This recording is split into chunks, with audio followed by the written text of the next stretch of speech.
I think that the two most likely things are either that it's you work extremely hard or that you like kiss the red butts and like you're the best networker alive. And so I decided in 2 different years to basically do those 2 strategies. Just see what worked. Yeah, like see which one worked. And so it's more about like trying to make sure that everybody that is the most important decision maker sees you working really hard and sees you doing a great job and likes you. Yeah. And so in that year, of course, I got the highest performance rating. Really? Yeah. So I was like, damn it. Like I actually That's not actually good. I know. I actually kind of hated it. I'm Ty Morse. This is my conversation with Keil, a VP at Astranis and the host of the First Principles podcast. I hope you enjoy. Let's just start with like, where did the name pronounced Keil come from? Oh, that's funny. Yeah, my last name is pronounced Keil. So it's Keil, looks like Keil, but it's actually pronounced Keil. So when I was choosing a domain name, you think that's funny, bud? Yeah, when I was choosing a domain name, I was, I don't know. I went through a bunch of like really dumb ideas. I've acquired a large portfolio of domain names over time. Oh, really? None of which I've ever used, of course. Let's talk about this. I have like, so many. I mean, when the .ing ones came up, that was a big day. I got a lot of domain names just that day. I got Orbit.ing. That's a big one. I use that one for Astranis. But I don't know. Anyways, I've like had dozens of domain names that I've bought over the years, but none of them was like personal enough. Yeah. And so people just mispronounce my last name all the time. And you just decided to make that your handle? Yeah, exactly. Okay. Where did the domain name like fascination come from? So it was never for reselling. I've never sold a domain name, which is the funny thing. I've just only bought them and I've sometimes used them. Yeah. Okay. When I was a kid, when I was like, 14, 15, when I was in like, my basement in Minnesota, I was building websites. Slicing was how you created websites back then. You would design it in Photoshop, but then you'd have to chop it all into different images. I didn't even use CSS basically. It was just like a table of images is how I built websites. This is at least how I knew how to make websites back in whatever that was, a long time ago. Yeah. Like when did you get into making websites? I was part of a Halo 2 clan, and my Halo 2 clan made videos. So we did compete in tournaments and stuff. So I went to a couple tournaments in my hometown. But mostly what we did is we like recorded ourselves making videos as Halo characters. But anyways, I was like very involved in that Halo community, that clan. And then basically there was a big part of it that was the forum. So PHP BB forums, also a huge part of my like youth. We had one for the Halo clan, and at every person in the forum has to have a little signature at the bottom of their, message. So every time they send a message, there's like the little thing that goes along with it. It says your name. Usually it has some like sexy image that's like my gamer tag. Yeah, exactly. Yeah. My gamer tag was Phoenix43. Phoenix. Phoenixes are cool. And so I like had like Phoenix43, and I, everybody would have the little images, but I wanted to make those. I thought it was really fun to like customize them. And so I want to learn how to do it myself. Used my pirated version of Adobe and created like little form signatures for people. And then over time that turned into logos. Over time that turned into like starting my own little business to build other logos for other companies. Yeah. And then that turned into website design. Were the Halo videos or like the Halo recreation videos or whatever the first things that you like created? It's a good question. Honestly, probably. I mean, at that, they definitely were the first things I ever created like for a public audience. That is definitely true. Yeah. How did the dynamic with your like parents? I know that your dad just retired. Yeah. So what did he do and what was his influence on you? Very good question. So my dad and mom were basically formed the entire universe of what I thought was possible when I was growing up. So my dad was a business guy. He was like classic corporate business dude. Like he was in M&A for a very long time, mergers and acquisitions. He started off his career at Frito-Lay, where he was literally like, he was industrial operations engineer at Michigan, which is where I went to school too, where so my mom. And he was like, started off like managing a production line at Frito-Lay. I've actually gone back and visited the place where I was born, like my like childhood home. And it's so funny because as soon as you turn off of the exit, you just get this overwhelming smell of like Cheetos. Like literally getting off. It's like the McDonald's fries when you go buy McDonald's. Yeah, but it's like outside. It's like if you're nowhere near the factory. It's just the whole. Are town they just smells like like pouring Cheetos. that out of vents and stuff? I guess so. Okay, it's better than some other things to pour out of smokestacks. Yeah, but true. Cheeto smell, we'll take it. But so my that was where my dad got started, and then he moved us to Minnesota, which is where he became part of like General Mills and Haagen-Dazs and like all these companies that he sort of like helped combine. And so he just like kind of rose to the ranks, eventually became CEO of some franchise businesses like Honey Baked Ham or like Pure Bar and like other places like that have one or like started with, one store, but then grew to like hundreds of stores or whatever across the country or across the world. So that was his career. And then my mom was an econ professor. So I have like very core memories of me going to her econ classes and like sitting like this, basically like sitting in a seat and just like listening to an econ lecture. But then this boy smiling, but he's not talking yet. But if he was, then I would have done the same trick that my mom did with me, which was basically, oh, hi, bud. Which is basically that she would give me answers to the super hard questions she was going to ask. So like, she would be like, all right, class, like who can tell me the difference between homoscedasticity and heteroscedasticity? And then I would like raise my 6-year-old hand and be like, read off a little card and say what the right answer was. And so I don't know, those, I got to do a lot of like going to work with either of them because they were both working. They were both like, at least during the school year, they were both full-time working. We lived in Minnesota, right where the two highways meet that split to go to Minneapolis and St. Paul, because they both worked in respectively Minneapolis and St. Paul. And so lots of memories from them growing up. But I think it's funny because when I got to Michigan, those were the options. It was like, either I will be a business person or I will go into economics, and that's all I know. Like, I don't know any other options. Didn't know engineering was a thing. Didn't even consider it. Like, some of my friends in my fraternity were in the engineering school, and I was like, dude, that sounds so boring. You're gonna like build bridges your whole life? Like, what are you doing? Like, it sounds like lame. I like literally had no clue. I know that you like were religious as a kid, and then I believe I think in your book you said you fell in love with the scientific method. Yeah. What was that process? Yeah. So my family's super religious. We grew up in like a very religious suburb of Minnesota. I went to a mega church. It was classic. We started going to a Lutheran church. The Lutheran church kind of like lost its way and like started not allowing gay pastors and a bunch of other like very questionable decisions. So we like sort of left that and went to a different church. But the new church was like on its way to mega. So we joined right before it became mega, but they had this like massive addition to the building that they were about to make. And then whatever, yeah, that was the church we went to for the rest of the time. So family super religious, like mom and dad, maybe the most important part of their lives is like their religion. My brother, super important to him. My sister, I think she's same, basically same. But for me, I like when I was growing up, of course I did the stuff like I went to Bible study and all that kind of thing, went every Sunday. But at a certain point it was just like, I don't really Didn't make believe sense. it. But it wasn't even that I actively disbelieved. It was just like, I don't know why I would do this. Like, why would I? Like, why? Like, what's the reason? And so I just sort of fell out of it. But I realized like literally years later that there was no reason that I didn't believe. It wasn't that I thought that I was all smart, of course, like you're 17, 16 years old and I'm rebellious. I'm smarter than my parents, like all that kind of stuff. But I didn't really have any reason for disbelieving or believing. I had neither. And so that was what I realized. And that kicked off this huge journey of reading tons of books, everything from the kind of classic Christian apologetics books to like science and religion books specifically, because that was the alternative in my mind. It was either religion or it was science, like which one is true. And so I read tons and tons and tons of books. At a certain point, the document that I was like keeping all my notes in for just reading, I was like, this is like a lot of text. This is like tens of pages at this point of just single bullet point, like short form notes. And I was like, this is useful. Like, I think this would be cool to try to turn into a book. And so I ultimately did. It became agnostic-ish, my search for faith in a religious world or something like that. I forget what it's called. I noticed that you have read a whole lot of science fiction. And is that kind of a transition from the religious stuff to like finding a different religion, but it's, That sounds cool. I wish it was that cool. I actually just only recently got into science fiction. Okay. I had never read any science fiction until like a couple years ago. Like almost none. Like I'm trying to think of examples of like, I don't actually think I've read any before a couple of years ago. And so I decided I had to fix that. And I did a Twitter poll and like some ridiculous amount of people gave me recommendations and I'm working my way through them. So I've read a lot now.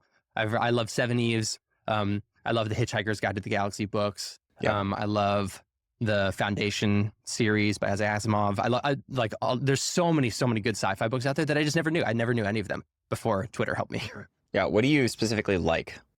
Okay, so here's so I didn't actually mention this type of book, but a different type of sci-fi that I really do like is the Greg Egan books, if you've ever read those. And those ones are like crazy. Like most sci-fi is a world that's much like ours and, experiences that are pretty similar to ours. But then you go read a Greg Egan book and it's like, holy shit. It's on a different level. So they're so like Permutation City is like an absolutely crazy book. What's the other? There's another one that's whatever. There's like all these like totally mind-bendingly crazy books that just like change how you think about things fundamentally. Quantum is another author like that. He wrote this book, There Is No Antimemetics Division. That book is crazy. It's literally about, so the idea of memes, everybody knows the idea of memes, but he comes up with the idea in the book of anti-memes, things that are actively harder to remember than a normal thought. So like a meme is like a thought that's easier to remember. An anti-meme is something that you can't remember. So like the whole book is full of all these like little like, the premise of the book is that there is an anti-memetics division. They go around like finding the anti-memes and protecting the world from them. There's one where you go into this room and then when you're in there, you see it. You see the thing, no one knows what it is though, because when you come out of the room, you can't remember it. Mm-hmm. So it's like, what is an anti-meme? Like that like blew my mind. That's amazing. Like what a cool idea. And so that like, I love sci-fi like that. I mean, it doesn't have to be like galactic, change the, like we're going to save the universe stuff. Like that's fine. But I like the little like episodic, like breaking your brain ideas like that. Some of the Hitchhiker, do you have thoughts on sci-fi? Some of the Hitchhiker books are like that too. Do you have any other like interesting stories that were like formidable from your childhood? So I mean, like unironically, like sports were a big part of my childhood. So when I was growing up, I lived in the Midwest. Like everybody only thought about or talked about sports on the weekend ever, and so I played all the sports growing up. I was in baseball and football and basketball and everything. There was one season where I did baseball and soccer in the same summer. Like it was just like my life was sports for the beginning. But then I got to high school, and in high school, my freshman year, I was like 5'0", like 90 pounds, like just the tiniest little freshman that I couldn't play any of the sports. It sucked. So like my entire identity pre-14 or whatever you are when you're a freshman in high school was like thrown out. I like couldn't do sports anymore. Mm-hmm. And so I had to find something to replace it. And I didn't know what it was. I was like, maybe I can still do baseball. But even though I had been on like the A teams or whatever growing up, I tried out for the baseball team and got on the B team. Literally one of my teammates, maybe this is mean, I don't know. He was blind in one eye. And so we put him in right field because he couldn't really play baseball that well. There were times when he would get hit a pop fly and just run the wrong way. It was like, that's brutal. And so I was like, I can't play on the B team. Like this sucks. And so anyways, I got to high school and this thing that was previous, my whole identity basically was just taken away. And I replaced it ultimately with debate. Debate. Lincoln Douglas debate. It rules. It's like the greatest activity ever. I joined, so my team at the school, there was a team. I wasn't like the first person to do it at the school.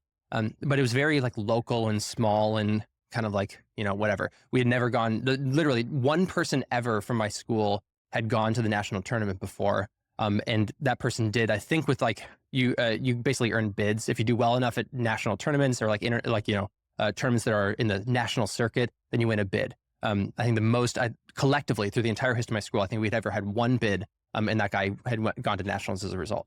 And so my freshman and sophomore years, I basically was just trying to work my way up, trying to do as well as I could, but fully within the system of the school. But then sort of broke out of it my sophomore year. I convinced the team, or like I earned the right to be in varsity at a national tournament, which is like a huge deal for a sophomore, like very rare would that ever happen at my school. But it's a University of Texas tournament. And I made it to basically the way that a debate tournament works is it starts off in like 7 rounds or something of like preliminaries. And then if you do well enough, then you get to go to the like March Madness bracket that like ends it all. So, they might have 64 people to start, which is what Texas had, is like insane. Or maybe more normally, it's like 32 or 16 people that fight their way to be number one. And I didn't make it all the way to be number one, but I did win a round in the quote unquote out rounds of a varsity national tournament as a sophomore. And so that was like really impressive. That was what made people in my school, but then also outside of my school be like, oh, this kid actually has potential to like do something. And so in the summer between my sophomore and junior year, debate camp is like a thing, like so important if you're going to be part of the national circuit of debate, because it's where you learn the kind of like unwritten rules, but also the literal rules of like how to be really good at debate. Is you have to go to debate camp to do it. And because I had done that, because I had like a tournament where I did something, I got into a better lab, a better like smaller group of people within the debate camp.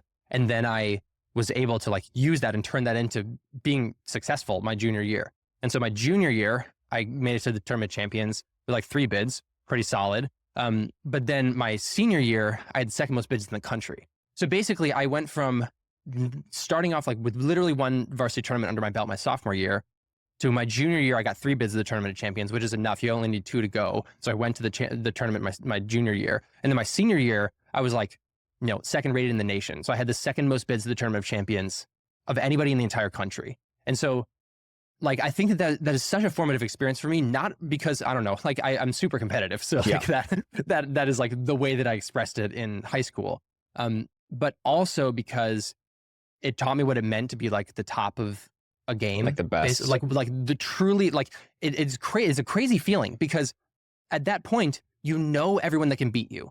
Like if I had never heard of you, like if you showed up at a tournament and I never ever talked to you before, 0% chance that you could beat me at debate.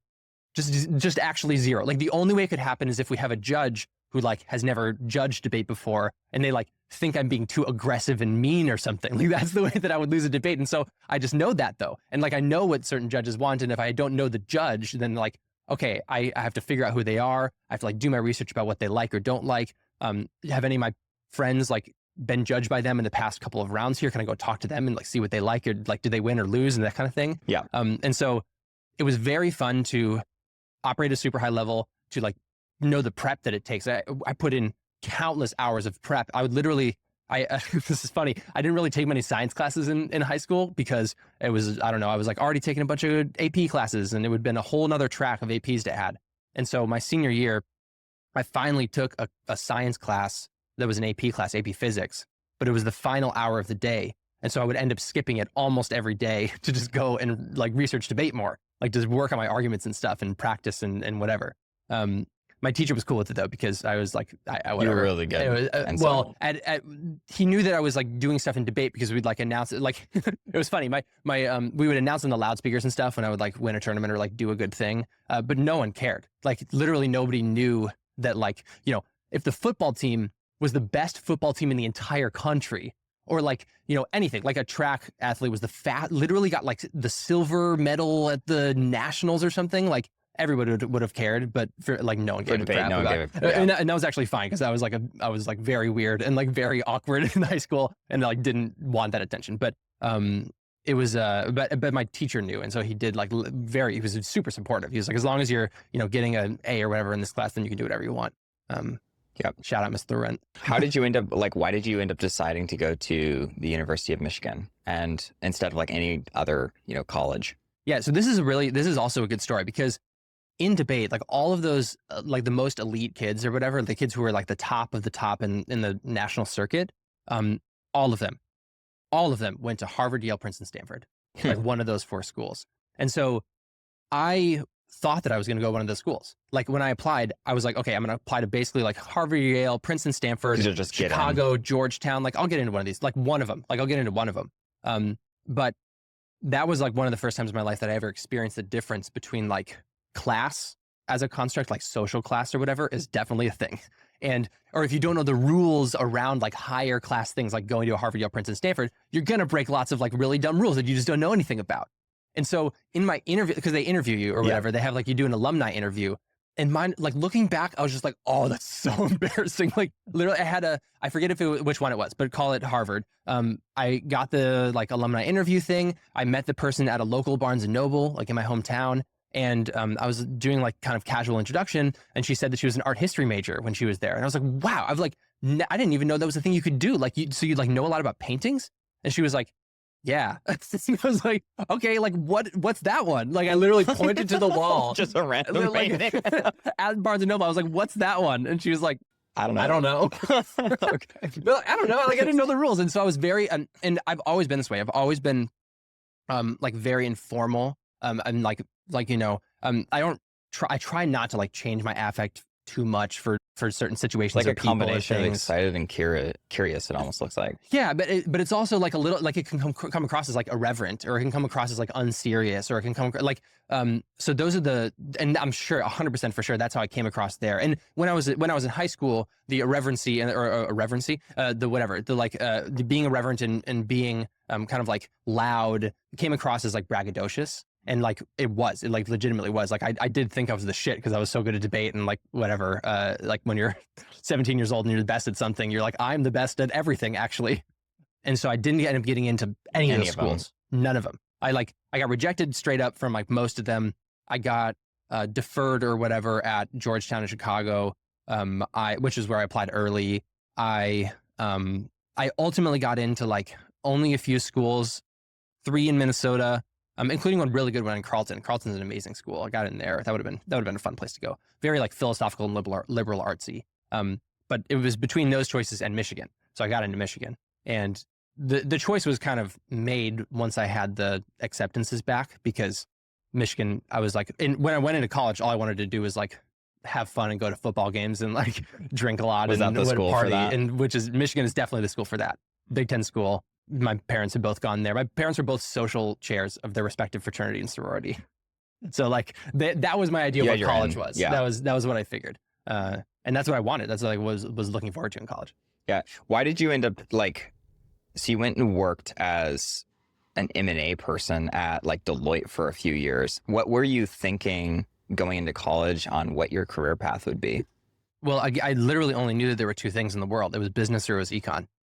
And so that was the entire universe of possibility. And so I majored in econ, or I majored in psych first. Like psychology and econ. Yeah. I majored in psychology first, but it was like too easy. It was just, the requirements are really minimal and you could finish it really fast. And so I added econ. But then even after adding econ, I still was going to graduate early. So I was like, damn it, I have to add more stuff. And so I added on stats on top of that too. Each time getting a little bit more scientifically rigorous, which I think is funny. But yeah, so what I thought, I had no idea what my career was going to be. Truly had no clue. I wasn't even thinking about it in my freshman and sophomore year, which is kind of crazy to say, but I really wasn't. Like my internships, because, so I flash forward, I went to get an MBA at Berkeley. I am an MBA. I apologize, Silicon Valley. But when I was in Berkeley, I saw the undergrads there. And like, holy shit, those kids are like serious and like know what they're doing and are like going to get these like crazy internships. I interned at the YMCA day camp in my hometown. I was a camp counselor, so I was like singing songs to kids all day. Like it was an amazing job, unironically. Like love it. I would go back there in a heartbeat. I did ultimately get an internship. It was at Target headquarters, which is like legitimately one of the best places to have an internship in Minnesota. Why? It's where it's super popular downtown. So in downtown Minnesota, there's not that many like corporate internships, and Target is one of them. Target headquarters, like corporate international headquarters, is downtown Minneapolis. And so they just have armies of interns. Like they literally have intern dorms that are just like packed full of more than 100? Probably, yeah. Yeah, probably like on the order of 100 or like 200 or something. Crazy number of interns running around, but it's a great place to have an internship there for, because it's like really fun and they have a good structured program. But I actually think that Target has 4 times too many interns. And the reason for that is I joined a team and I was the intern for that team, but there were like 3 other people that were also the intern for that team. And they gave us a project that was easily doable by 1 person. Like it wasn't difficult for 1 person, let alone 4 people. And so when I got to Target, that was my first taste of the corporate world. I'd never worked at a job like that before. And so I wanted to like try really hard and like do my absolute best. And so I like worked like incredibly hard. Little did I know you weren't supposed to do that in an internship. Like everyone else was like goofing around and just having fun. And I was like, grinding. I basically finished our project. It was a 10-week internship for 4 people to work on a project together. I finished the project basically by myself in like 2 or 3 weeks. And then we were like, what else do we do? Like for 7 weeks. And I couldn't figure out but everyone else seemed like they were still busy. Like all the other like interns, like not even just on my team, but like broader, they were still working. So they were like still doing things and like ticking away at their laptops. And I was like, what are you guys doing all day? Like, what is there left to do? We already did the project. Like there's nothing to do. I don't understand. And so I actually, at the end of the summer, 2 things happened. Number 1, I won the award. Like they gave out a superlative to everybody. And my superlative was most likely to look over your shoulder at your laptop. And the reason for that was I couldn't figure out what the hell anybody was doing all day.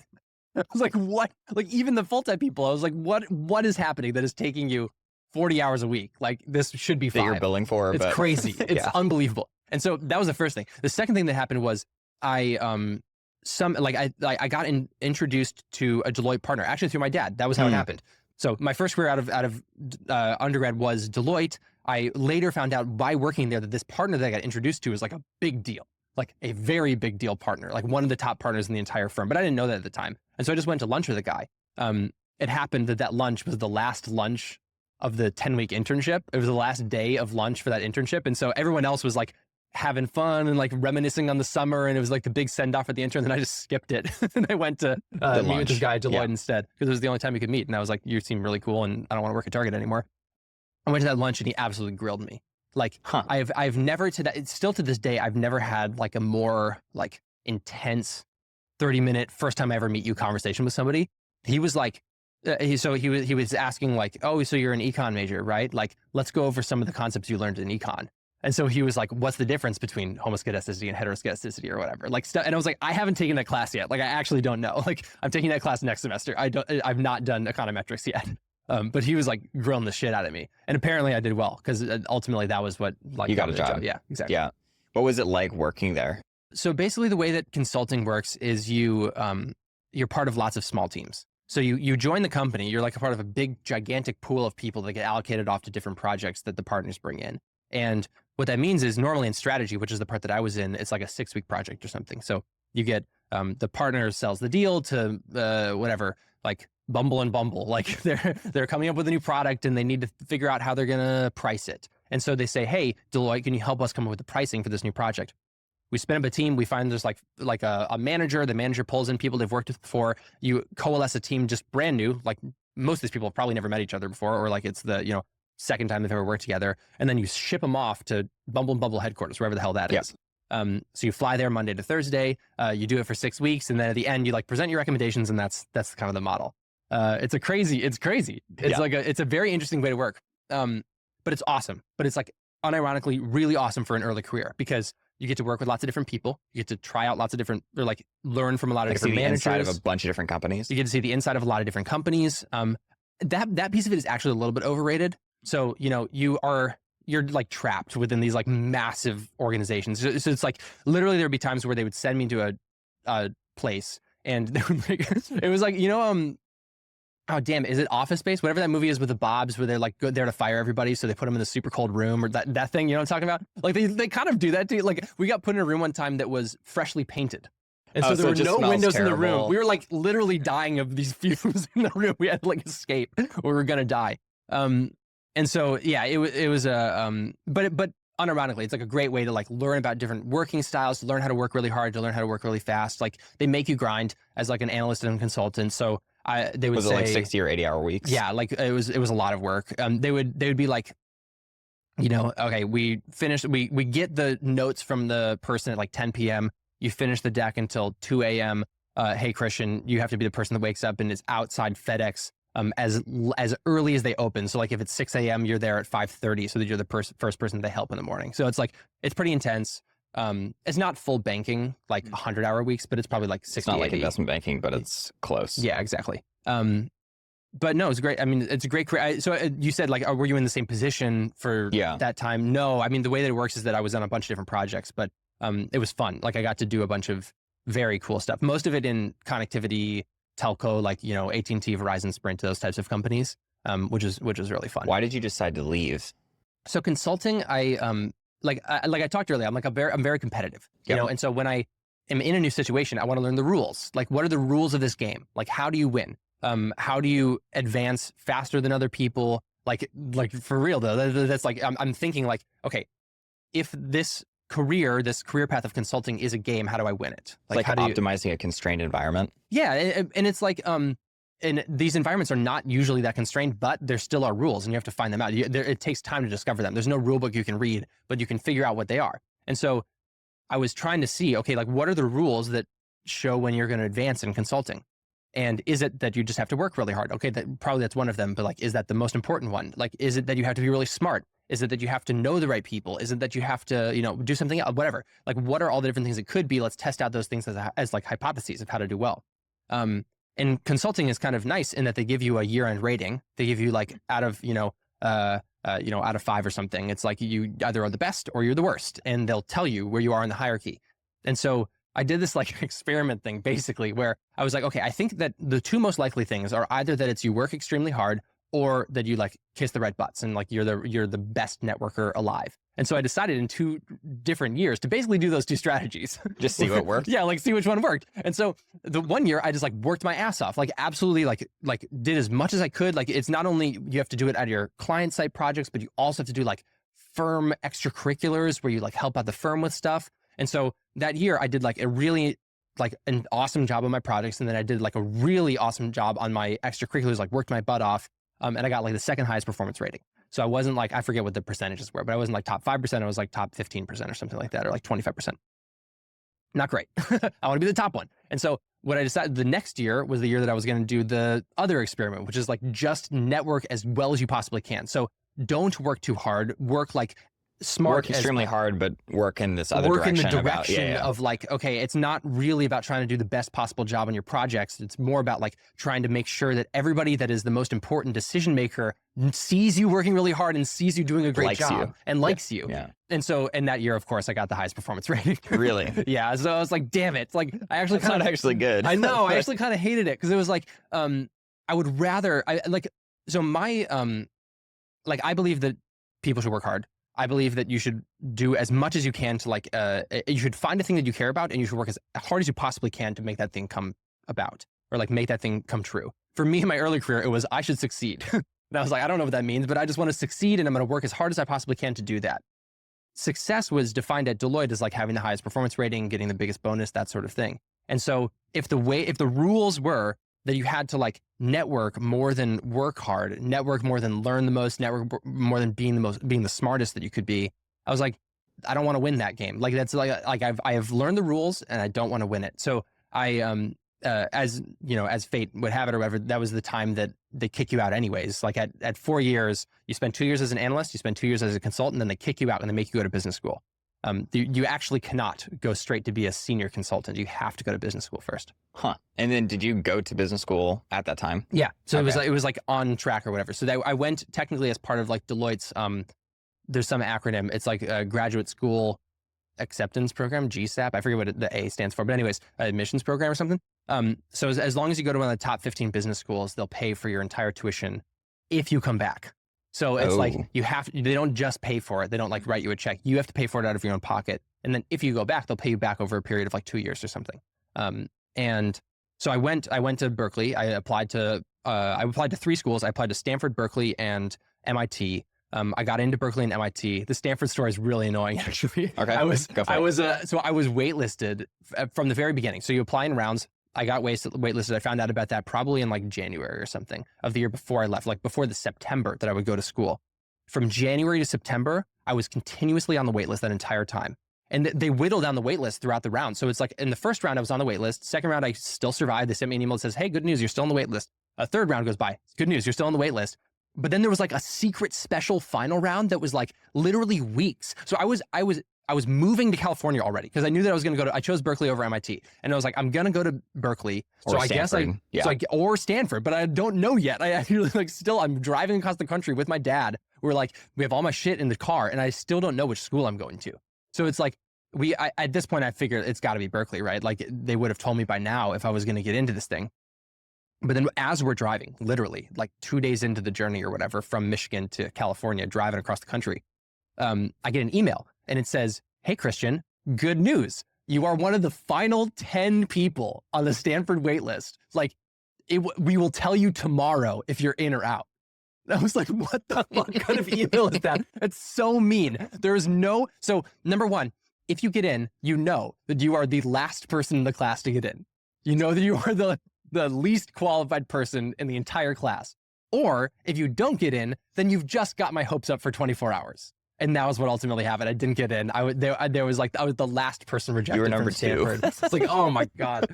Does that suck? Like, isn't that a kind of like a dick move? I've had those situations before and it's painful, especially. The other thing too is like, if you kind of know, I mean, if you know that there's only 1 person out of 10 getting in, probability of you getting in is pretty fucking low. Yeah. And so That's true. You can kind of just like preemptively, grieve a little bit and then move on.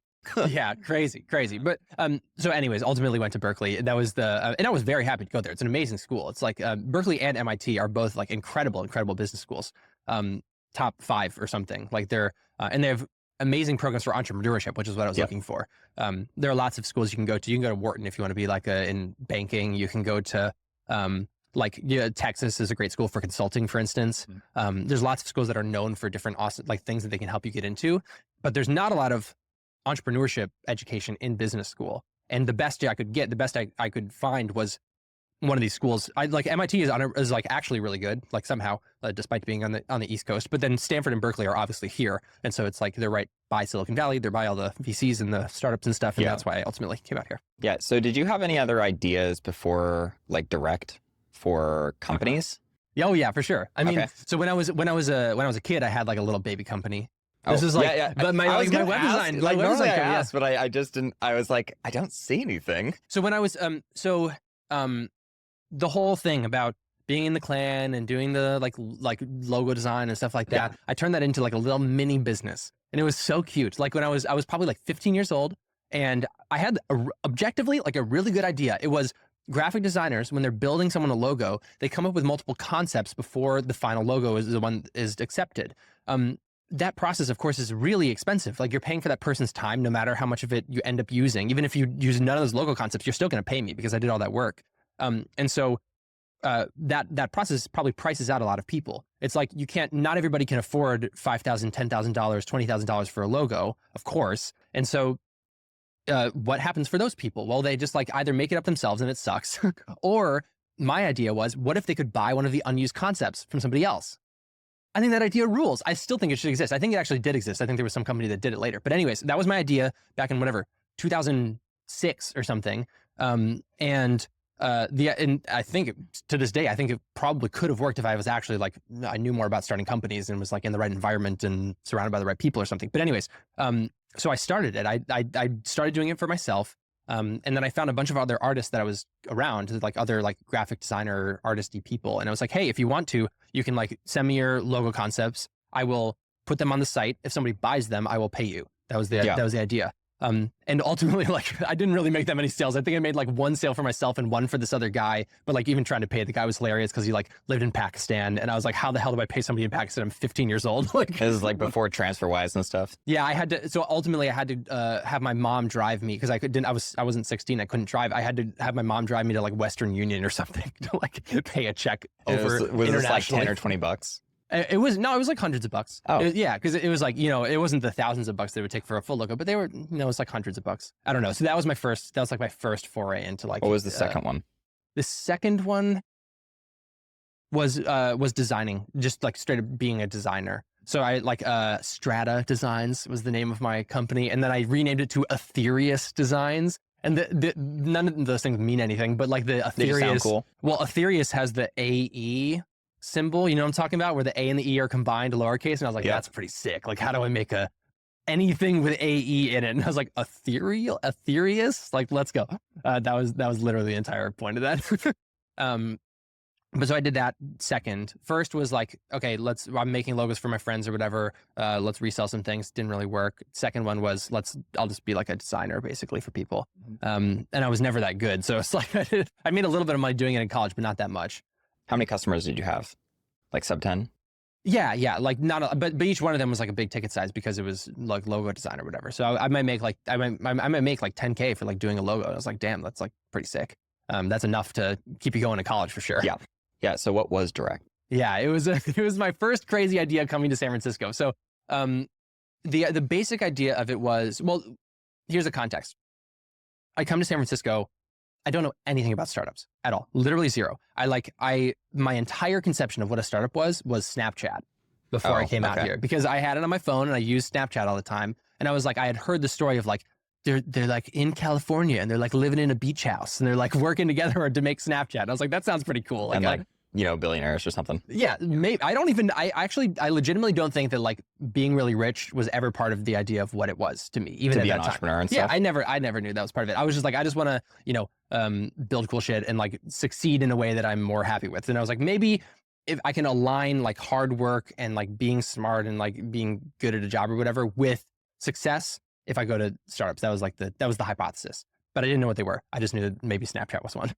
And so I move here and I just try to like absorb as much as humanly possible about that world as possible. Like so I was in business school, so I like would participate in all the like pitch competitions and stuff like that. I would do I volunteered to work at VC firms and stuff and try to get internships at VC firms. Did anyone get, offer you anything? Yeah, I ultimately did. I was like an associate or like a part-time associate for 2 different firms. Just like random, like, random. Just, people. yeah. Okay. Like one of them was like Berkeley guys. Okay. And then another one of them was based in New York City, and they just wanted somebody who was in out here, California. Yeah. Okay. And so I was like an associate for 2 of them, just like sort of like very part-time. Like I don't think I ever had like a legitimate lead or anything, because I didn't know I literally didn't know what I was doing. I was just like figuring out this world and trying to like do it any way possible. So it was just rooting around in the dark to begin. Thank you for those people for believing me, even when I knew nothing. I told them, but I was able to tell them a good story about crypto at the time, because so when I joined, what year was this? 2017. Okay. So 2015 or something, I found out that crypto existed. I got curious about it. I like bought a fraction of a Bitcoin for $184. I should have bought 10 or 100 of those, and then I would be long gone. I would have disappeared off the map by now. But I got curious very early, and I was like, I just thought it sounded fun. This was the period where you could just go to websites and they would like just give you crypto, basically, like the faucets or whatever, just to play around with it. Like real Bitcoin was being given out for free. Yeah, I remember like I think the first sign up thing for Coinbase was like, we'll just give you a Bitcoin. It's unbelievable. I think it was like $1 or something. That was so Coinbase was actually I was like an early customer of Coinbase, because it was the least sketchy way to like interact with all these places. I was like that. I was very interested in it, but I was very skeptical of it because I just didn't. I don't know. I didn't. The more the less like centralized it felt, the more sketchy it felt to me at the time. And so I was like, okay, Coinbase, I can do that though. And so I like, yeah, you can go back through my Coinbase history or whatever, and it's like $1, like $184 for a Bitcoin. It's like, let's go. So I could tell a story about that though, and that was like sort of my in or whatever to like both startups and to VCs. It was like I had this like belief early about this technology that ended up working. In the early days of trying to learn about the place, it was really that I was just trying to get my foot in the door any way possible. And so I realized pretty early that the strategy of please give me your time, like let me, just please, can I throw some ideas off of you? Like nobody wants to do, like no one wants to say yes to that. Like you have to give them something to work with. There has to be some structure, some reason to talk to them. And so that was what I did by starting my first company. It was really a way to like try out entrepreneurship, see what it was like to go raise money, and then have a reason to talk to all these other really awesome entrepreneurs that came from Berkeley or came from, the broader Bay Area. Yeah. And so I started the company. The basic thesis was actually pretty cool. It like ended up happening in the industry, which is kind of sweet. It was, what if instead of using centralized record processors for telecom, basically. So if you're Deutsche Telekom and I'm AT&T and my person goes to Germany, there's got to be some way that they can roam on your network. And for that to happen, there's like a bunch of records that get processed or whatever, like generated in your place that you need to send to me that says they spent this much time on my network. They called this sort of number, whatever, like here's the rate that you should bill AT&T, and then you can pay me back. Like AT&T can pay Deutsche Telekom for that time that was spent. Yeah. And so, because I'm the only person that can bill the customer, obviously. And so right now that all flows through a centralized clearinghouse. Like, can't we decentralize that? Like that was basically the thesis to begin. But legitimately, it's like a good idea because that person's like, this entity, the clearinghouses are like, they extract a lot of rent. Like, and it's why would they exist? Like they should just be a standard like thing that you can talk back and forth. Maybe it doesn't have to be crypto, maybe it doesn't have to be blockchain, but like there should be a way for me and you to talk directly instead of working through a third party. That was the basic idea. And so with that, I was trying to figure out how to actually do a prototype for it. So I was like talking to undergrads at Berkeley to help me build it. And we like built little tiny things, like little, in retrospect, like very rudimentary products, but they were products nonetheless. There was some code, a little bit.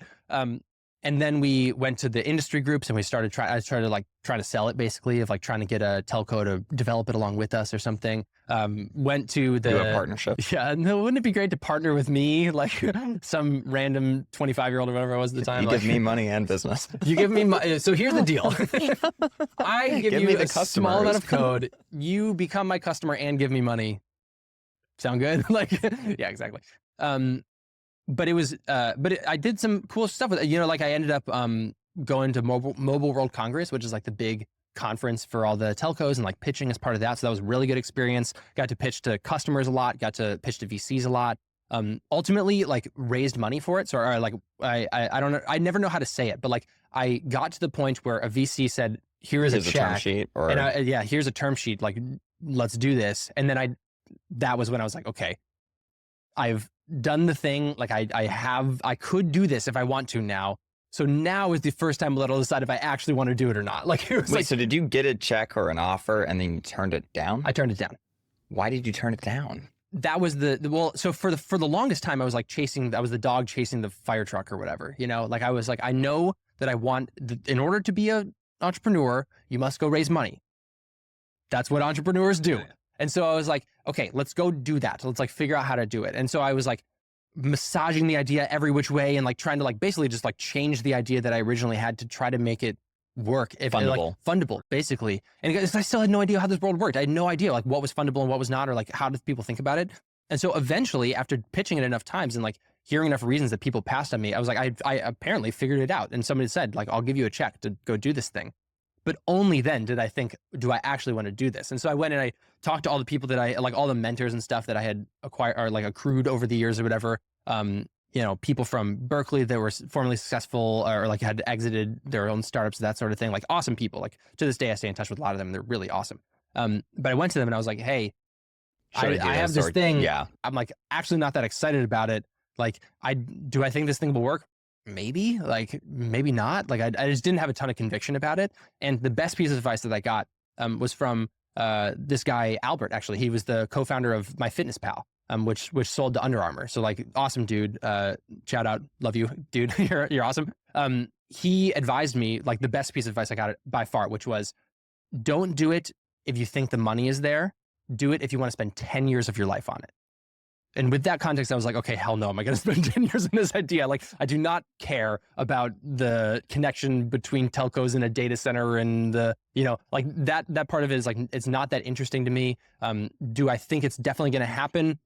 Yes. Do I think it's like a venture scale business? Maybe not. And ultimately that's what happened. It ended up happening. Like that sort of thing is in works in the industry, but it's definitely, it's not someone built it, but it's not like a multi-billion-dollar company. But it's not even a company. It's like an industry group or whatever that built it as like a international standard as opposed to like a company. And that's the right way for that idea to come into the world. But yeah, it was a funny saga. It was like, I only realized that I didn't want to do the startup by achieving the thing of getting an offer, like getting a funding offer. How many interviews or conversations did you have with people before you decided to say no to the check? Well, so here's the thing. Like when you're pitching VCs, you learn you have an idea in your head to start. And then everyone else has an idea in their head. And I was immature enough or like not, didn't have enough conviction or whatever, that my idea would just change. Like people would give me feedback. And so I just changed the idea. And like, they would say like, oh, what if you did this thing? I'd be like, I'm doing that thing. Like, you know, it was actually, that's a much better idea than what I had. And I'm going to go spend the next 10 years on it. But did I actually think it was a really good idea? Like, not really. Yeah. I was just like, I just know that this is something that people want. And so ultimately there were a couple of offers that I got that were around that vein. Like the funding offer was sort of tied to this idea that they had an old portfolio company and I would like sort of acquire the old portfolio company that was just dead and defunct and like for the IP or something. And so like that was like sketchy. Wait, so how much were they offering you? And then did they like want you to turn around and buy this asset? It was weird. Well, not with money. They wanted me to buy with equity, not with money. So I was actually getting funded. It was weird, dude. It was really okay. So that was weird. There was another one that was like a big company that I won't name that like wanted me to come work for them as like we'll make this a division of our company. And I was like, why? Like, this has nothing to do with what you guys are doing. This is like raising every sketchy alarm. Like, I don't know. So there were some red flags. There were red flags with like all of the offers that I was getting, which like in hindsight makes sense because it's, I don't know, it wasn't that venture backable, wasn't that great of an idea. But like it's really I think it's actually pretty dangerous for like people who are new in this world and don't have very firm conviction about what they actually want to do, you're just going to get swayed by the winds of this place. Like everybody has their own things they want to do. They have that company inevitably, like undoubtedly wanted to have some blockchain something. That was why they wanted to work with me. That investor like really wanted to have like an exit for that company. So like that's what he wanted. Like when you're like naive and young or whatever, you don't know that, and I had no context to realize that's what was happening until later when I had like, now I'm much more experienced in this world and I know what was going on there. You didn't know what the incentives were, and so you were making decisions under the wrong information probably. Right. And it's, that is true, but more, I think that it's just, I was pursuing the wrong thing.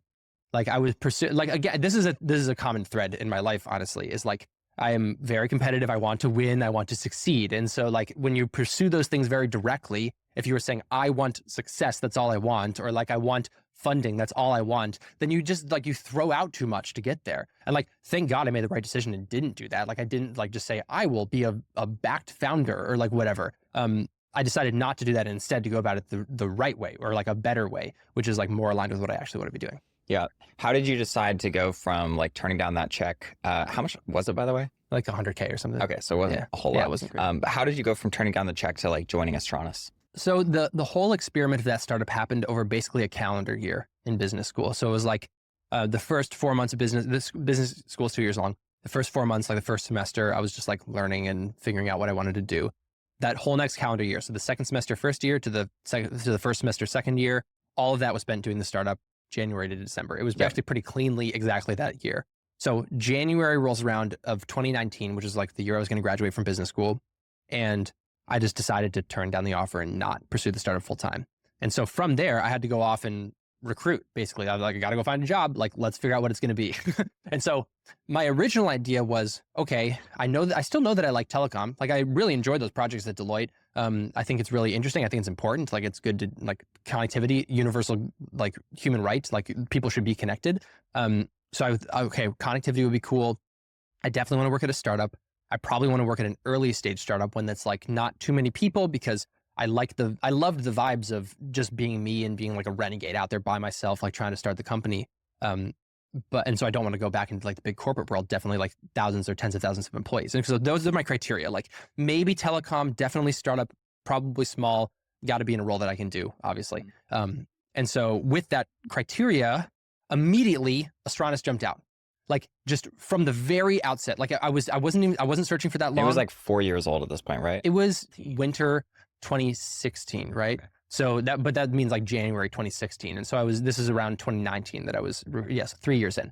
But Astranis was like perfect. It was a telecom company, telecom in space. That's freaking cool. Like they were the right size. They had a small business team, even though they were 50 people, which felt like 1 million people. 50-person company, but not that big of a business team. Like the business team was a very, very small subset of that. They maybe had like, I joke and I exaggerate and I say it was like 48 or 49 engineers or whatever. In reality, when I ultimately joined, I think the first person that did not have an undergraduate engineering degree. So like there were other business people, but they were like technical. So anyways, but it was the perfect thing. And so I applied and I got rejected. I didn't get in. The first time I applied, I applied for some supply chain role. I got interviewed for it. And who became my boss, Mickey, she was like, so like, do you have experience doing supply chain? I was like, yeah, definitely. I definitely have tons of experience doing supply chain, and like tried to basically BS my way, like as you would do in any job interview. And she was like, no, you don't. And I was like, yeah, you're right. And so I didn't get the job. They thought that they wanted someone with tons of experience. They thought they wanted like the supply chain vet who was like 20 years, had been procuring stuff for the longest time. Were they trying to hire people with like way more experience than the actual team had at the start, or? Yeah, definitely. I mean, for sure. Like so their advice that they got, I learned this all later, like after I joined ultimately, but it was like, the advice that they got was that they should find super experienced people that are like the person who's going to be able to do supply chain for them now and then at scale, which like is actually not that good of advice. It's like you want to find the person that's right for the job as you have it now, not as the job as you're going to have it like 3 or 4 startup epicycles from now. And so so I wasn't the right person for that job, and so I got rejected. And I was like, damn it! Like that was the perfect thing. Now I got to go back to the drawing board. And basically, all of those criteria that I talked about, I just started throwing them out the window in various ways. I was like, okay, telecom, strictly optional now. Like, let's go apply to fucking Coinbase. Like all the, like, let's just apply to all the startups that I can find. So I had this whole soul search thing going on, but then finally somebody said yes. It was like a cybersecurity startup thing. But as soon as I got that offer, I was like, okay, I have security. I can go pursue the stuff that I actually want to do now. And so I went back to Astranis at that point. They had posted a new role. It was not supply chain. It was like finance, which again, kind of, sort of, I can sort of do that. Like, you might have experience yeah, and you twist it a little bit. Let's pretend that I have more finance experience. I went to business school. Everyone at business school knows finance, of course. And you worked at Deloitte. Yeah, exactly. Deloitte, finance. They have tons of finance. Sounds like finance. There. Yeah, that sure does. So so I went back to Astranis and I was like, I really want to work here. Like, this is the perfect place. Like and when they gave you an on-site project, we still do this to this day. Like they say, spend like 3 to 5 hours on it. You better believe I spent like 20 hours on that project. Like I just smashed it. And, yeah. And I also, I did this thing where, you're supposed to do a personal presentation and a project for what they do. So the first one, you can choose any project that you've ever done. And then you can talk about it and explain why it was important and why it would be useful for the skills that you had. And then there was the project that I spent way too many hours on. But for the first one, I did this thing where I prepared 12 different stories, 12 different presentations that were ready at whichever one they chose. So I gave them the choice. I walked into my interview and I said, here's a page with 12 logos on it, basically, like 12 little icons. I can talk about any one of these for 30 minutes. Which one would you like me to talk about? And then they actually chose the book. They asked me to explain this. Okay. But they could have chosen any one of the 12, and I was actually ready for all 12. Does Astranis have a special? Because you're clearly really good, and Jason's really good, and I know that you kind of brought on Jason, but have they got some great system for finding super cracked high agency people? Yes, definitely yes. That's it's Astranis' best strength, I think, is recruiting. So, in the early days, they recruited extremely, extremely, extremely well for the first 10 employees. I think that is pretty determinant of a lot of Astranis' early success, that the first 10 people were just unbelievable. They were very intense about interviewing those people. They made the process really hard, really long, really arduous to get through in the first place. One of our first hires, the guy, he started off designing GNC stuff for us, like guidance, navigation, and control. He then went on to become the program manager for our first satellite. He's now he's the head of program management and stuff now. It's he's really, really awesome. His project was design us an entire basically navigation system for our CubeSat. That was the project. It was just do the work. Prove to us that you can actually do this work. That project takes multiple days. Definitely more than 40 hours probably. I think it was scoped at 40 hours. That's intense. And is this just one of the interview parts? I think this is the how I do the project of okay. the thing that I spent 20 hours on. He's probably spent 40 plus hours on his project designing something in hardware. Unbelievable. And scoping it all out. And it was this huge document. I've seen the thing that he put together for it. And so they were super intense in choosing those first 10 people, and they were all amazing. If you look back at the first 10 employees of Astranis, unbelievable. You have there's this one guy, he was Elon Musk's favorite structural engineer. And how would you know that? There's so many that work at SpaceX. Well, he was the first one to ever get approved to work remotely, ever in SpaceX's history. Really? Because he was going to leave. His wife got residency or whatever, got a job up as a doctor up in San Francisco. He was going to move away from LA, and he said, "Sorry, I'm moving. I quit." And he said, "No, Elon said, no, you don't. You're going to keep working for us." And so he ended up working on some of the first huge, gigantic structures for Starship. Back when it was still called whatever it was, the BFR. The big Falcon rocket. Back when it was still that, he was one of the first people working on it. And so he became our first structural engineer. Unbelievable. You have this guy that worked at Qualcomm. He helped design some of the 3G, 4G radios for Qualcomm, and then he came to Astranis to design our radios. Just these absolutely unbelievable people. And they scaled. That's the best part about them. They were not only really awesome individual contributors, cracked engineers, but every single one of them, without exception, became an awesome manager and a manager of managers. All those people now are, directors and VPs that are just crushing it. And so that was extremely, extremely important. So the DNA was there from the beginning of how do you recruit a crack team. But of course, as you scale, it gets harder because not only is it the people, so there's the first 10, there's the first 2, which are the founders. Then those 2 became 10, which is that first 10 group of 10 people. Then those 10 recruited maybe the first 30 or 50 people.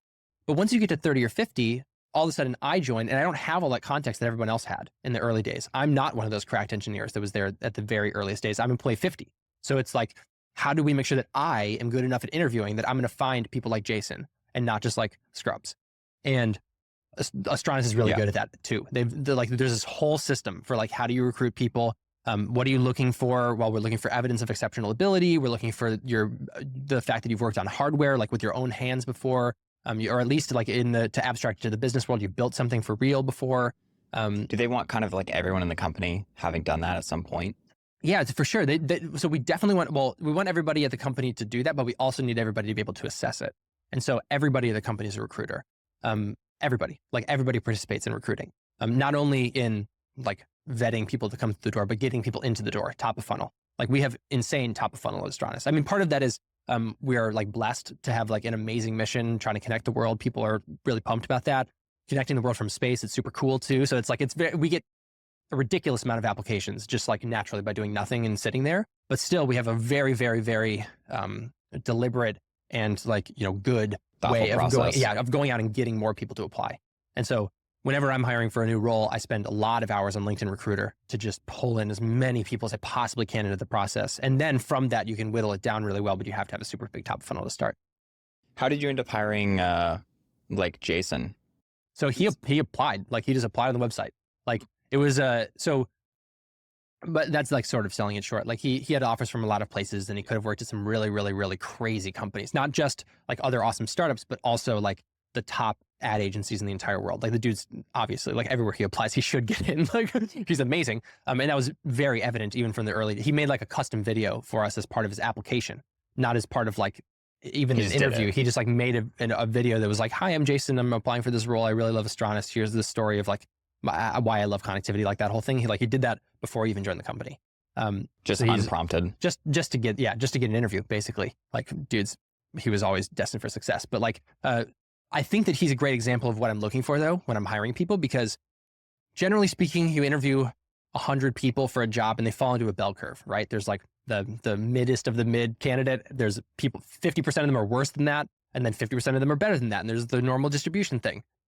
I think where people go wrong is they hire people that are at the top end of distributions. So they look at that, they see the distribution and they're like, oh, damn, this person's like 2 or 3 standard deviations above. They're like a 95th percentile candidate. They're better than almost everybody I've ever talked to for this thing. Or like maybe they're better than everybody I've ever talked to for this thing, but they're still very much in the distribution. They hire them. That's a mistake. You should not do that. Instead, what you should do is you should wait for Jason. Jason is 10 standard deviations above the average. Like it's not even close. Like for what he does. You wait for the people that break the distribution, not the people that are the best within a normal distribution. That's my rule. So it's like, and I find that with like a bunch of these people that I've hired. I've grown my team a little bit, like my personal team as part of Astranis more recently.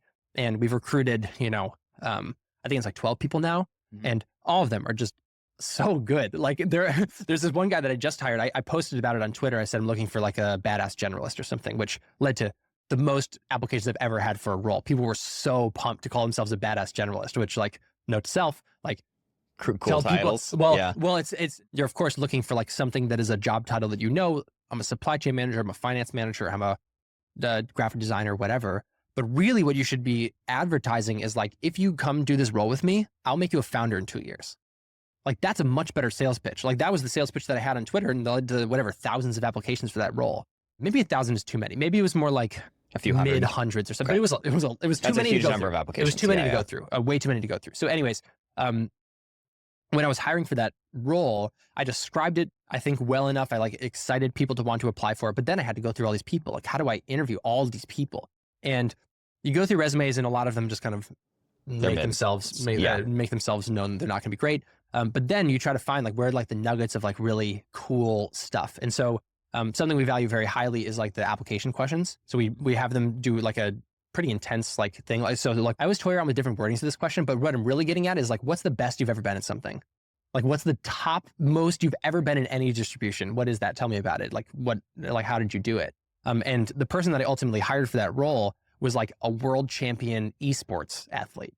Like he had no business background, literally. Like he had never worked at a corporate job before. He first was like an actual, like he played the games himself, but then he became a coach and he like coached multiple teams to be awesome. Like awesome champions. And he just started on this Tuesday. This is last Tuesday. He's already amazing. Like he's crushing it. Like I'm so pumped to have him on the team. So it's cool. It's like, it's very fun to, and that's a good example of somebody that like not like, you know, we weren't sure if you can on-site it. Like he doesn't have any business experience. Like what should you do? But I really fought to like, oh, I want to bring this guy on site. And as soon as we gave him the chance, he like blew us out of the water. His project was so good. It was so good.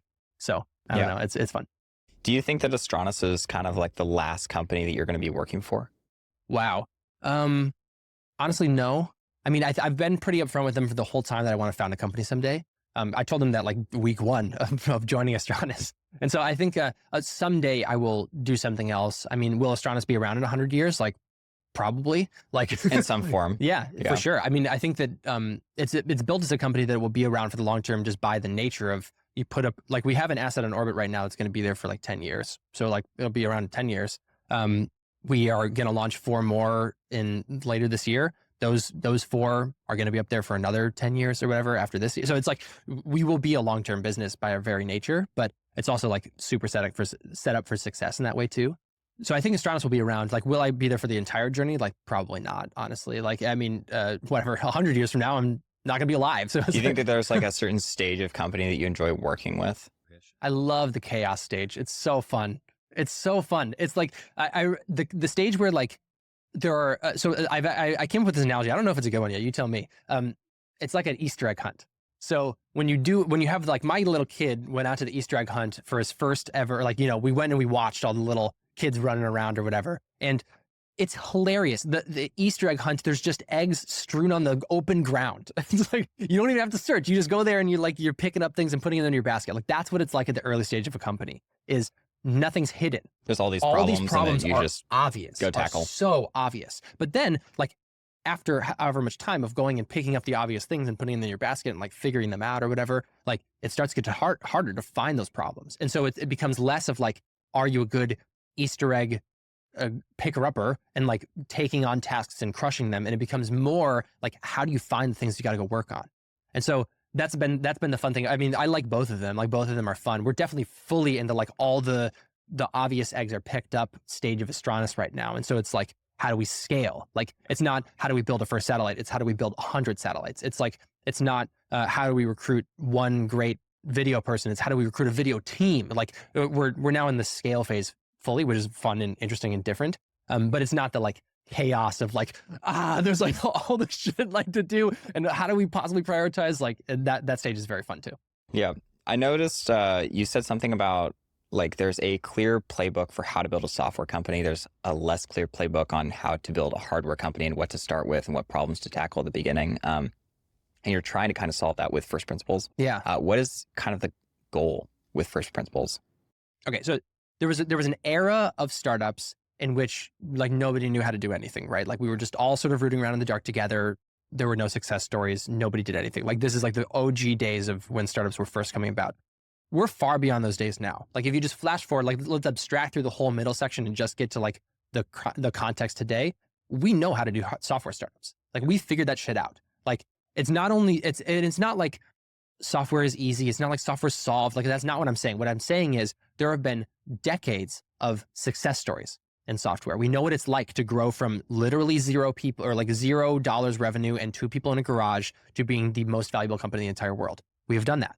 Silicon Valley has done that. That's like documented. It's documented. People know what the strategies were that they use. Some of the people that are, you know, they're like alive and working still that were working on those companies at those times. It's like, we have examples of what it looks like to succeed in software and like all the stuff that goes along with it. We have Andrew Chen in software, like Andreessen Horowitz partner has written some of the most impactful blog posts of all time. Like has, you know, taken concepts that previously were just sort of like floating and no one really knew how to make sense of them and made them concrete. Like distilled them into like knowledge that you can use very easily in the world and apply them. Like I could read this blog post and then all of a sudden I know that there's this thing where if I can get more lifetime value from a customer than it takes me to acquire that customer, then I'm in good. Business. And there's like ratios. Like we have enough data on these companies that you can know the different numbers. Like literally, if you go to one of these awesome consumer partners at a top VC firm like Andreessen Horowitz, they have all the numbers in their head. They know like your retention should be this much month to month. You should have this much value to like lifetime value to CAC or whatever. Like you should have, like they have all these metrics. And because of all these examples of all these companies that have come before, And so that's where we are. Like we have that for software companies. We sort of lost our way a little bit in the middle of that when software companies stopped innovating though. So we had figured it out enough. We had figured out enough of the playbook that it became possible to just apply those lessons in sort of like not novel ways, but to novel areas. And so that was the whole, like when people like satirize SaaS and like make fun of SaaS, that's really what they're making fun of is like, it's like software engineer talent arbitrage. It's like trying to find a problem just because you have such a good playbook. Sort of. It's basically, but I think it's more like we have all these people that are graduating with degrees in software engineering, so they have this skill set. That skill set is not everywhere yet. Like the future is here. It's not evenly distributed. Whole thing. Like that phase was like evenly distributing software across every industry, across the entire world. That was what that phase was, and that phase was like fine. It was a good idea. Like there's a lot of money to be made by doing that, but it wasn't tech. Like there's a difference between tech and business startups. A tech startup is one that's like building new things and like figuring out new stuff. Like the early stage of software, 100% was tech. 100%. Like they had to figure out that like all these resources didn't exist. Like servers like Paul didn't. Graham putting, I think it was like a website builder onto a floppy disk. I believe the first version of ViaWeb was on a floppy disk. Yeah, like that kind of thing. Like something like that. It was so much harder to do all this stuff back. Like, and now I could literally make a website with my phone in like 5 minutes if I had to. Like it's so. Is that a good thing that happened? Absolutely. 100% yes. Like we figured out how to do this stuff. We abstracted away a lot of the complexity. We made people be able to focus on the business and just like solving a business problem or solving a need for a customer. Amazing. But is that tech? Like, I'm not so sure. Like, I think that we sort of had the phase of tech in the early days because we had to build everything. We had to figure it all out. And then we've had this weird like interim phase of basically just like business startups that are taking existing technology, applying it to new places. And so now we're coming to the end of that cycle. We have learned that those business startups or whatever, like that whole business, let's take existing stuff and apply it elsewhere is sort of done, is sort of like, we've done it. We've applied it to almost all the places that make sense. And there's also like lot, like you've applied it to 85%. Yeah, sure. And we've applied it to all the valuable places or something. And it's now time to go like do new stuff again. And we're suddenly like there without as many tools as we had before. Like there's this whole huge wave of all of these hardware startups, like all the crazies in the gundo, like love you dudes. Like there's all the people in San Francisco that are building like, everything from satellites to like hypersonic engines, whatever, like guns that fire things into space, there's all of these amazing things that are happening, like these crazy ass ideas, but we don't know the same amount of like stuff, the same, we don't have the same frameworks. We don't have the same like shared understanding of how to make these companies succeed. And we're ridiculously overfitting on the Elon companies. Like those are the only ones. So we have Tesla, we have SpaceX. Like what are the other huge success? Like, you could say that, Anduril's getting up there. Maybe you could say that we have, maybe we could look back to the chip companies. Like, are those examples of hardware success? Like sort of. I would say that there's quite a few hardware successes in China.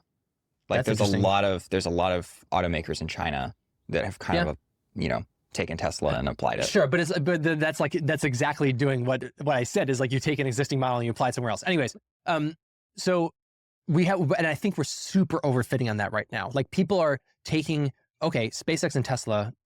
If I want to do a great startup company, I got to do that. What does that mean? I got to start with a premium product and like sell it, like for like the Tesla model. I have to start with a premium product. I have to sell it to rich people. Once I do, I can democratize and make the cheaper version. Like that's definitely one way to do it, but it's not the only way. The SpaceX example, people are like, oh, I have to vertically integrate.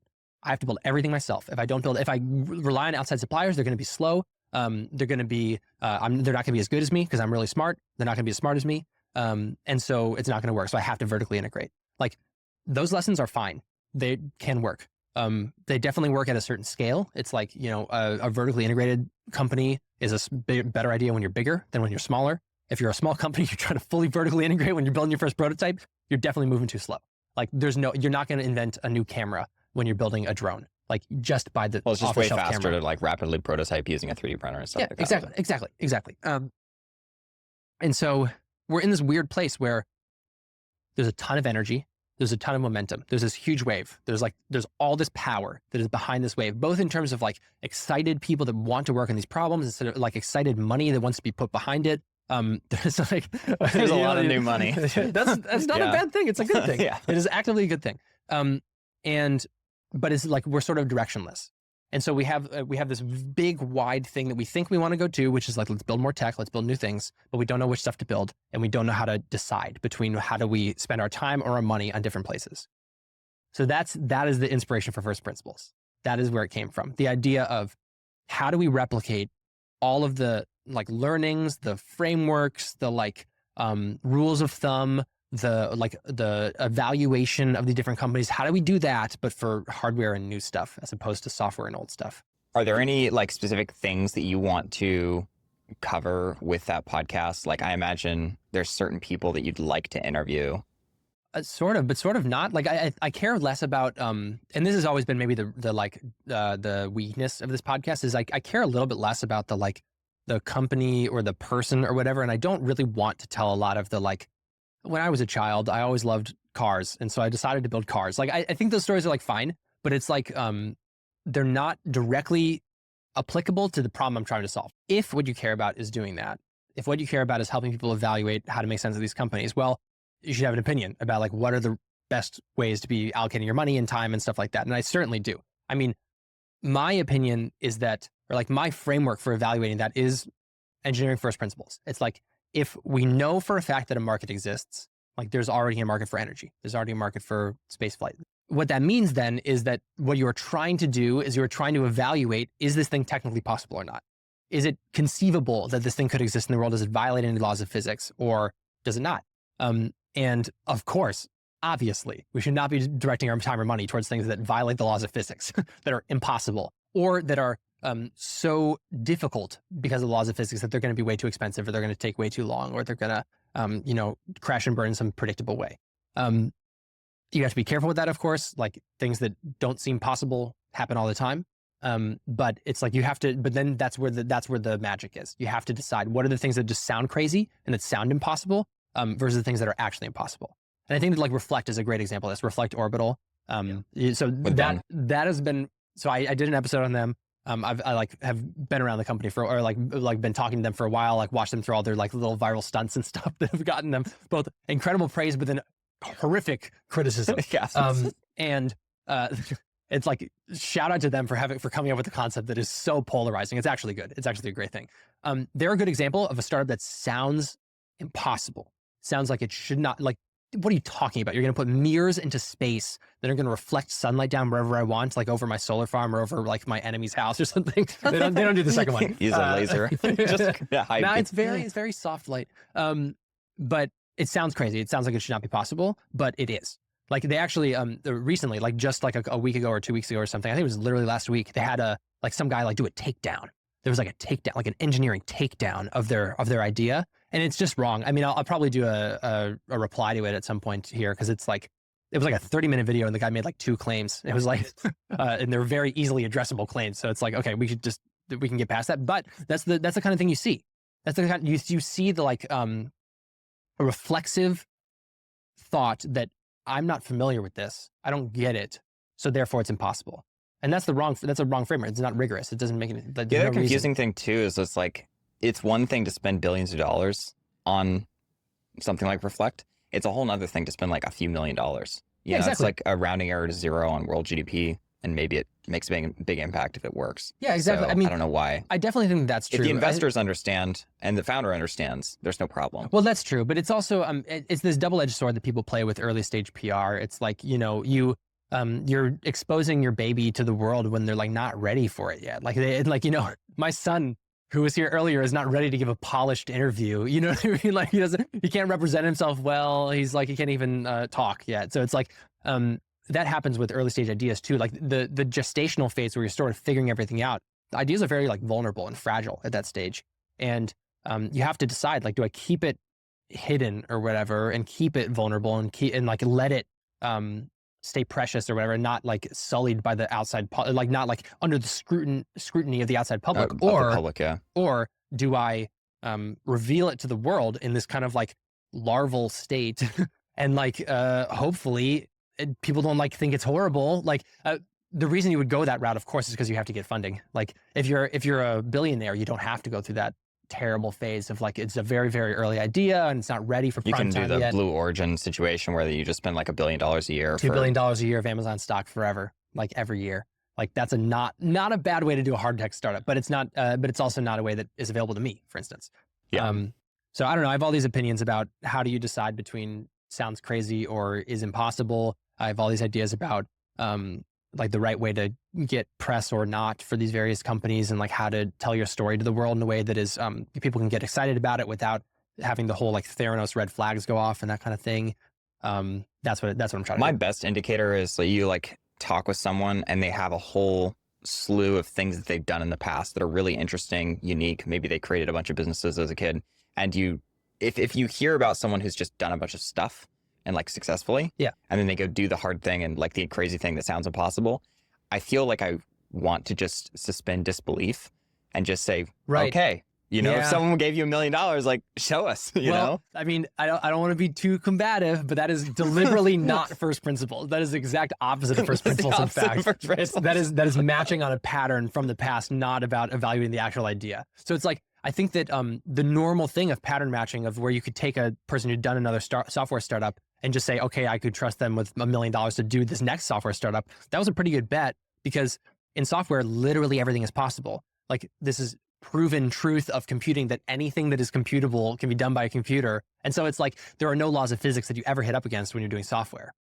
You hit up against like laws of speed or something of like processing, but you don't hit up against laws of like, can I represent this in software? You can always represent it in software. And so I think that's actually, that's like second principles thinking. Yeah, that's the exact opposite. Great. No, but it's fine. But this is, I think this is interesting because it is the like normal way. It is the normal way of doing things is pattern matching, but you can't do that here. Yeah, but what's interesting to me is that I've talked with a lot of founders and especially for when they're like first raising money, they may talk to, like most of the guys in the Gundo got rejected 100+ times. And you go ask them like, did any of the VCs ask you about what you'd done prior to this company? And almost invariably, the answer is really no. Really? Like, interesting. Yeah, cool. It's really weird. I don't know what questions those people are asking. Yeah, I mean, to be fair, like a lot of those guys are quite young and like early in their careers, and there are things that can distinguish you early in your career that make you like Ben from Reflect is a good example. He had this YouTube channel and he was like building fusers in his backyard when he was like 18 years old. So that's pretty cool. But it's like, does the ability to build fusers in your backyard mean that you can build a network of orbital reflecting satellites? Like, I don't know. Yeah. Okay. Final question. What's the hardest thing you've overcome? When I was a sophomore in college, I was like severely anxious and depressed. It was like bad, like real, like it was never like clinical, put this guy in a sanitarium or they fucking do. I don't know. Like it was never like clinically bad, but it was, and I never got like diagnosed or anything like that. But looking back on it, once I emerged from it, I was like, holy shit, that was actually really scary. Multiple months where I barely ever got out of bed. I would like wake up in the morning and have a split second where I was like normal or whatever. Like I had normal mental process for like literally maybe 2 or 3 seconds in the morning. But then as soon as I would have a moment of like remembering how anxious I was or whatever, it felt like remembering, I would just be zonked for the rest of the day. Like it was like, I would be so in my head about everything and so afraid of everything that I like couldn't really process the world around me. Like it was very bad. How did you get out of that? Sadly, like the worst way possible. Like it wasn't because I went and got help. It wasn't because I like told anybody about it. I just like fucking gritted my teeth and like bared it or whatever. And thank God I emerged. Like it was exercise that like saved me. I started working out at that time. And that just like moving every day like definitely helped. I did ultimately tell my parents about it. So they helped to the extent I think my parents recommended that I try to work out as like part of getting out of it. But for the most part, it was just a crazy phase that I went through that I had to find my way out of. And the thing that ultimately got me out for real, like exercise helps a ton. You should, if you feel like that, you should absolutely like focus on the very basics, like feed yourself well, exercise yourself, get outside, see sunlight, like get good sleep, that kind of thing. So like just the basics will get you like standing. They will get you standing, but to like run or walk again, My strategy was to like lean in fully to that like competitive fire that I had inside of me and to apply it to like succeeding in life. I know that sounds weird, but like basically what it meant was I made a list of like, what does it mean to have a productive and successful life? Make a list of all those things. What are the places I want to see? What are the things I want to do? What are the things I want to achieve?